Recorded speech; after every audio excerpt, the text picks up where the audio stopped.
እርስዎ የፋይናንስ ተቋም የባንክ፣ የፊንቴክ፣ የሐዋላ ኤጀንት ወይም የክፍያ ስርዓት መሪ ወይም ከፍተኛ ባለሙያ ከሆኑ ይህ ዝርዝር መረጃ ለእርስዎ ነው። ባለፉት ጥቂት ዓመታት በኢትዮጵያ ፋይናንስ ተቋማት፣ ባንኮች፣ ፊንቴኮች እና የሐዋላ የክፍያ ስርዓት ዙሪያ ብሔራዊ ደህንነት እና የብሔራዊ ባንክ ክትትል ሲያደርጉ መቆየታቸው ታስታውሳላችሁ። በተለይ በዚህ ዓመት ካከናወኑት ልዩ ክትትልና ምርመራ በኋላ ባንኮችን፣ የአጋር ፊንቴክ ክፍያና ሐዋላ ኤጀንቶችን የዲጂታል ፋይናንስ እድገቱን ያማከለ በቂ የደህንነት ስርዓት እንዲያለሙ አስጠንቅቀዋል።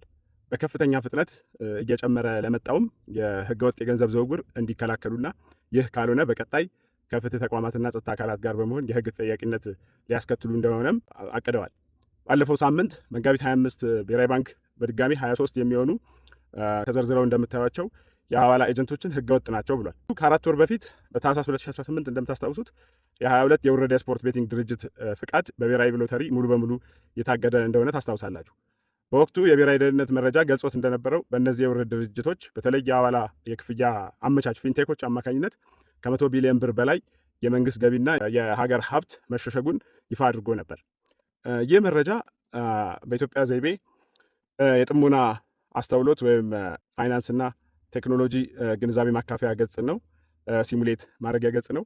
ለእንደዚህ አይነት ቀጣይ መረጃዎች ሁሉንም የጥሞና ቻናል በሚያገኙበት በጥሞና ዶት.ኦርግ ሊንክስ በኩል ፎሎ እያደረጋችሁ ክስተቶቹን ለማስተሳሰር እስቲ ባለፈው በየካቲት 2018 ብሔራዊ ባንክ ከክሪፕቶ ከረንሲ ጋር የተያያዘ የገንዘብ ዝውውሮችን በህግ ያገደውስ ለምን ይሆን ብላችሁ የሚመስላችሁን ኮሜንት ላይ እየጻፋችሁልን። እንደ ብሔራዊ ተቋማቶቹ ምርመራ ከሆነ ለእንዲህ አይነቱ ህገወጥ ዝውውር መባባስ ምክንያት ይሆናል ያሉት የክፍያና የሐዋላ ስርዓቱ ነባር አሰራር ያልተሟላ ቴክኒካዊ መረጃ አያያዝና ግልጽነት የጎደለው የነበረ በመሆኑ ነው ብለዋል። እያንዳንዱ ባንክ ወይም ፊንቴክ የአጋር ክፍያ ሐዋላ ስርዓት ፕላትፎርም በሚያገናኙበት ወቅት ህጋዊ መሆናቸውን ማጣራት ባለፈ በእያንዳንዱ የገንዘብ ዝውውር ዙሪያ ለሚነሳባቸው ጥያቄዎች በቂ ቴክኒካዊ ማስረጃ ለማቅረብ የሚያስችላቸው ቴክኖሎጂ ማልማት ነበረባቸው ብሏል።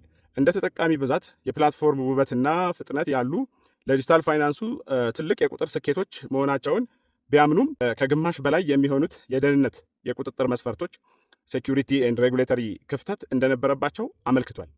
የመጀመሪያው ምክንያት የተሳሳተ ግንዛቤ አለ፣ ላይክ ሃሉሲኔሽን የምንለው ማለት ነው።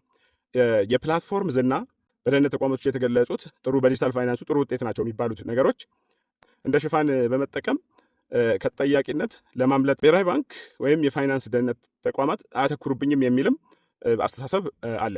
ሁለተኛው ተገማች ያልሆነ አሰራር መኖሩ ነው። ላክ ኦፍ ቴክኒካል ኤክስፕሌናቢሊቲ ኦፍ ዘ ቴክኖሎጂ ማለት ነው። የቴክኖሎጂው ቴክኒካሊ ኤክስፕሌን መብራራት በሚችልበት ደረጃ አለመሆኑ ነው። ይኸውም የውስጥ አሰራርን እንዳይታይ የመረጃ ግልጽነት እንዳይኖር አድርጓል ማለት ነው። ላክ ኦፍ ትራንስፓረንሲ የምንለውን ነገር ፈጥሯል።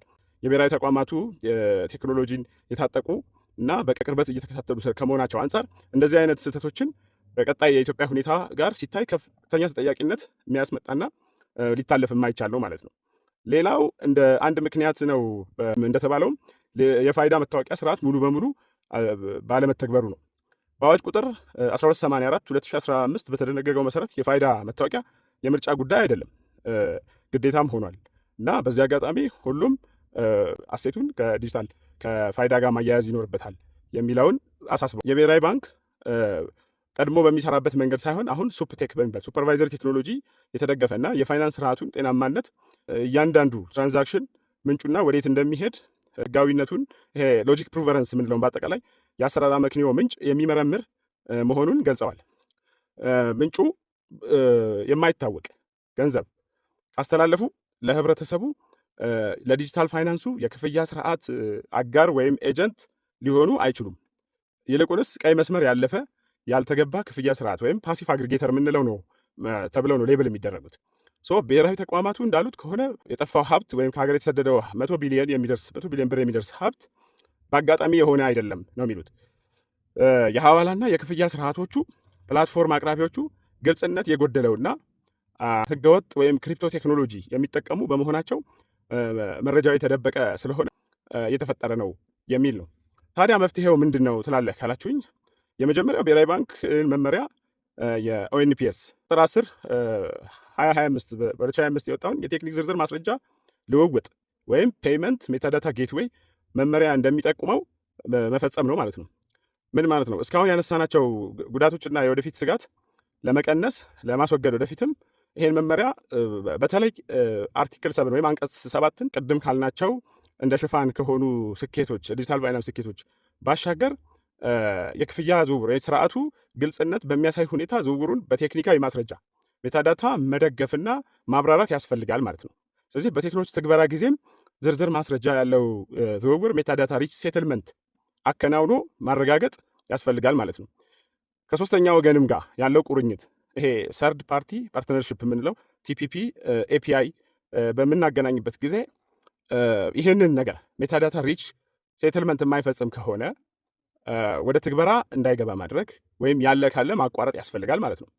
ሌላው በስክሪን ላይ እንደምትመለከቱት እንደተለመደው በአይሶ 27000 ደረጃ የሴኩሪቲ ስታንዳርድ ደረጃ መሰረት የደንበኞችን ገንዘብ የማንነት መረጃን እንጠብቃለን። ከዛ ባሻገር ግን ሊኖር የሚገባው ኤጀንትና ኦፕሬተር ስርዓት ወይም ፕላትፎርም በባንክ ወይም በክፍያ ዝውውር ወቅት የሚላከው እያንዳንዱ ማስረጃ እያንዳንዱ ትራንዛክሽን እነዚህ 3 ማስረጃዎች ሊያካትት ይገባዋል። የመጀመሪያው ተጠቃሚ ደንበኛው ወይም ላኪው በፋይዳ መታወቂያ የተረጋገጠ መሆን አለበት። ሁለተኛው የገንዘብ ተቀባይ አካል በጥቁር መዝገብ ውስጥ ወይም ብላክ ሊስት ውስጥ አለመኖሩን ማረጋገጥ ስክሪኒንግ መስራት ያስፈልጋል ማለት ነው። ሶስተኛው የገንዘብ ዝውውር መጠን ከተጠቃሚው ደንበኛ የኢኮኖሚ ኢንከም አቅም ጋር መመጣጠን አለበት። ዝውውር ይሄንን የማያካትት ከሆነ ፋይናንሻል ደህንነት ኤፍአይኤስ እንዳስጠነቀቀው ከሆነ ባንኮች የቴክኖሎጂ ስርዓታቸውን ከሶስተኛ ወገን ፊንቴክ ጋር ያላቸውን ግንኙነት ኢንቴግሬሽን በዚህ ማጥሪያ ስክሪኒንግ ስልት መጠበቅ ይኖርባቸዋል። ይህ ካልሆነ ተጠያቂነት ያመጣል ማለት ነው። ሌላው የቁጥጥር ማቆያ ቀጠና ሴፍ ሃርበር ስሌትን መከተል አለብን። ይህም ሲባል ምንድነው? ብሔራዊ ባንክ አዲሱ መመሪያ በዚህ በ2018 ያወጣው መመሪያ አፕዴት ያደረገው ማለት ነው። በፊቱን ጊዜያዊ መቆጣጠሪያ ቀጠና ሬጉሌተሪ ሳንድቦክስ መስፈርቶች አዘጋጅቷል። የክፍያ ስርዓትን ፔመንት ፕላትፎርሙ ወደ ገበያ ለማውጣት ስታስቡ በሙከራ ጊዜ ማቆያና መቆጣጠሪያ ሳንድቦክስ ውስጥ ማለፍና ፕላትፎርሙ ደግሞ ባለቤቱ የኦነርሺፕ ማረጋገጫ ባለቤትነት ፍቃድ እንዲኖረው ከደህንነት ተቋም ደግሞ የፕላትፎርሙን የተሟላ መሆኑን ማረጋገጥ ያስፈልጋል ማለት ነው። ዝርዝር ኮግኒቲቭ ኢንተሊጀንስ የጥሞና ጊዜ አስተውሎት ስልቶችን እንዳስቀመጥኩላችሁ ደህንነቱ የተጠበቀ ቀጠና ሴፍ ሃርበር እንዲኖር እና የክፍያ ስርዓቱ በህግ ፊት የሚጸና የአሰራር አመክንዮ ይሄ አውቶራይዝድ ሎጂክ የምንለው ነገር ማለት ነው እንዲኖር ኮግኒቲቭ ኢንተሊጀንስ የጥሞና ጊዜ አስተውሎ መፍትሄም ሊሆን ይችላል ለወደፊት ለሚመጡትም። ምክንያቱም በኤአይ የታገዘ ስለሆነ ለወደፊትም ለሚመጡብን ለማናቃቸው ብሔራዊ ባንክ ካስቀመጣቸው ውጭ ህገወጥ ናቸው ያላቸውን ነገሮች ሊጠቁመን ይችላል ማለት ነው። ስለዚህ በመመሪያው እንደተገለጸው የህግ ከለላ ወይም ሌተር ኦፍ ነን ኦብጀክሽን ምንም እንድታገኙ ይረዳቸዋል ማለት ነው። ስለ ኤክስፕሌናቲቭ ኮግኒቲቭ ኢንተሊጀንስ የምንለው ከተለመደው ኦዲት በምን ይለያል? ብሔራዊ ባንክ በዚህ ዓመት በተከለሰው አዲስ መመሪያ መሰረት ክሪፕቶ ምንዛሬን በተመለከተ ግልጽ አቅጣጫና መልእክት አስተላልፏል።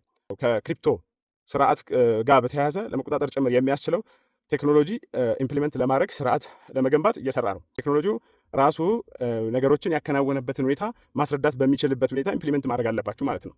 እናንተ ስለ ቴክኖሎጂ ለማስረዳት ርቀት ከመሄዳችሁ በፊት ቴክኖሎጂ ራሱ ማስረዳት በቻል በዛ መልኩ ኢምፕሊመንት ከተደረገ ራሱን ማስረዳት መከላከል ይችላል ማለት ነው። ስለዚህ ባንኮችን ጨምሮ ማንኛውም የክፍያ ፕላትፎርሞች ለእያንዳንዱ የገንዘብ ዝውውር በማን ለምን እንዴት በመሳሰሉት ሁኔታ የታገዘ ላይ ሜታዳታ የምንለውን ማስረጃ መያዝ ማልማት ተቋምሶ የሚሰሩበት ፋይናንሻል ተቋም ሲጠየቅ በቂ ምላሽ መስጠት የሚያስችል ስርዓት መገንባት ይችላሉ ማለት ነው።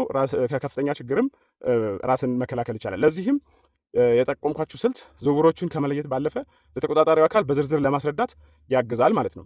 ተቀባይነት የሚኖረው ግልጽ አሰራር እናንተ የምታውቁት ኤክስፕሌነብል ኤአይ ከምንለው ባሻገር ሌላ የምታውቁት አማራጭ ካለ ኮሜንት ላይ ልታጋሩን ትችላላችሁ ማለት ነው። የፍትህ አካላት ብሔራዊ ባንክ የሀገራችን የፋይናንስ ደህንነትና ሉዓላዊነት የሚመለከታቸው አካላት በቅርብ ባካሄዱት ፕላትፎርም ላይ ፎረም ላይ ግልጽ አቅጣጫ አስቀምጠዋል። የገንዘብ ስርዓትና የሚጠቀምባቸውን ቴክኖሎጂዎች የጥያቄ መልስ ለመስጠት እንዲችሉ ማድረግ ግዴታ መሆኑና ለደህንነት ስጋት ሆነው ሲገኙ በቴክኖሎጂ ባለቤት ባንኮች በክፍያ በሐዋላ ኦፕሬተሮችና ኤጀንቶች ላይ ከፍተኛ ጠያቂነት እንደሚኖረው የክፍያ ፕላትፎርም ወደ ገበያ ከመምጣቱ አስቀድማችሁ መመሪያዎችን ማየት፣ እንደዚህ አይነት ፎረሞችን መከታተል፣ በተጨማሪ ከዚህ ባሻገር ዲስከስ ካረኳቸው ነገሮች እዚህ ጋር ከዘረዘርኩላችሁ ነገሮች ተጨማሪ ነገር እንደ ስውር ገንዘብ መለያ፣ አንቲ ፒቱፒ ክሪፕቶ ፊልተር፣ ከሶስተኛ ወገን ፕላትፎርም ጋር ያለ ቁርኝት፣ ቲፒፒ ኤፒአይ ማች ሜኪንግ እና የክፍያ የሐዋላ ዝውውር ተዛማጅ የዋስትና ሂሳብ ቁጥር ወይም ለፕሪ ኦዲት ሲሙሌሽን የሚያግዝ መመሪያዎችን ብሔራዊ ባንክ በዚህ ዓመት የከለሳቸውንም በማካተት በቀላሉ ለመተግበር እንዲያስችላችሁ ያዘጋጀውላችሁ ቼክሊስት አለ። ኮሜንት ላይ ኤንቢ 2013 ቼክሊስት ብላችሁ ኮሜንት ብታደርጉልኝ ኢንቦክስ አደርግላችኋለሁ፣ ቴሌግራም ላይ ሼር አደርግላችኋለሁ። በሚቀጥለው ፕሮግራም ፕሪኦዲት ሲሙሌሽን ምንድን ነው፣ ከዛ ደግሞ ሲሙሌሽን የተወሰነ ሲሙሌሽንም በኮግኒቲቭ ኢንቴሊጀንስ ወይም በጥሞና ኢንቴሊጀንስ የተሰራ ሲሙሌሽን አቀርብላችኋለሁ። ቀይ መስመሩን ባለማለፍ የምንመራውን የምንሰራለትን የፋይናንስ ተቋምና ራሳችንን ከህግ ተጠያቂነት እንጠብቅ። እንደዚህ አይነት የፋይናንስ የቴክኖሎጂ ስልታዊ እና ቴክኒካዊ መረጃዎችን ለማግኘት ከፈለጉ በዌብሳይት ጢሞና .co ይከታተሉ። ሁሉንም ቻናሎች ደግሞ ሁሉንም ሶሻል ሚዲያ ቻናሎቻችን በጢሞና .org ሊንክስ በኩል ጢሞና .org ሊንክስ በኩል ያገኛሉ። ይከታተሉ፣ ፎሎ ያድርጉ፣ ኮሜንት ላይ ይጻፉልን፣ ላይክ ሼር በማድረግ በሚቀጥለው ባልኳችሁ በሲሙሌሽን ይዤላችሁ እመጣለሁ። የሚቀጥለው ፕሮግራም እስከምንገናኝ ሰላም ነው።